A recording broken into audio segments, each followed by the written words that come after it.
Bike or car నడిపే వాళ్ళు ఇకపై ఈ చిన్న తప్పు చేసినట్లయితే మీ పైన భారీ పెనాల్టీతో పాటుగా పోలీసులు స్ట్రిక్ట్ యాక్షన్ కూడా తీసుకుంటామని చెప్తున్నారు. ఈ న్యూ ట్రాఫిక్ రూల్ ఏదైతే ఉందో ఇది ప్రతి ఒక్కరికి తెలియాలి కాబట్టి వెహికల్ డ్రైవ్ చేసేటువంటి మీ ఫ్రెండ్స్ అండ్ ఫ్యామిలీ మెంబర్స్ అందరికీ కూడా ఈ ఇన్ఫర్మేషన్ షేర్ చేస్తూ మన మనీ పర్స్ పేజ్ని అయితే ఫాలో అయిపోండి.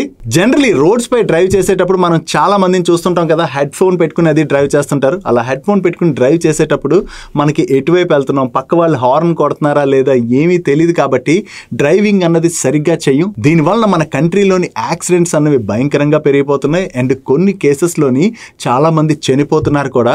సో అందుకనే ఇప్పుడు మన హైదరాబాద్ కమిషనర్ అయినటువంటి సజ్నార్ గారు ఇకపైన ఎవరైనా వెహికల్ డ్రైవ్ చేస్తున్నప్పుడు ఇలా హెడ్ ఫోన్స్ పెట్టుకుని డ్రైవ్ చేసినా లేదా మొబైల్ చూస్తూ డ్రైవ్ చేసినా కూడా వాళ్ళపైన భారీ పెనాల్టీతో పాటు స్ట్రిక్ట్ యాక్షన్ కూడా తీసుకుంటామని చెప్తున్నారు. ఈవెన్ హైదరాబాద్ పోలీస్ దీని రిలేటెడ్ గా స్పెషల్ డ్రైవ్స్ కూడా కండక్ట్ చేయబోతున్నారు. ఒకవేళ ఈ డ్రైవ్ కండక్ట్ చేసినప్పుడు మీరు ఇలాగే హెడ్ ఫోన్ యూస్ చేస్తేనో లేదా మొబైల్ చూస్తూనో డ్రైవ్ చేస్తూ పట్టుబడ్డారనుకోండి, మీకు భారీ పెనాల్టీతో పాటు మీ పైన స్ట్రిక్ట్ యాక్షన్ తీసుకునేటువంటి అవకాశం ఉన్నది. కాబట్టి ఎవరు కూడా ఈ తప్పు చేయకండి. యాక్చువల్లీ పోలీసులు యాక్షన్ తీసుకుంటారనే కాదు, ఇలా డ్రైవ్ చేయడం మనకి సేఫ్ కాదు, ఎదుటి వారికి కూడా సేఫ్ కాదు. కాబట్టి ఈ తప్పు మాత్రం ఎవరు చేయకండి.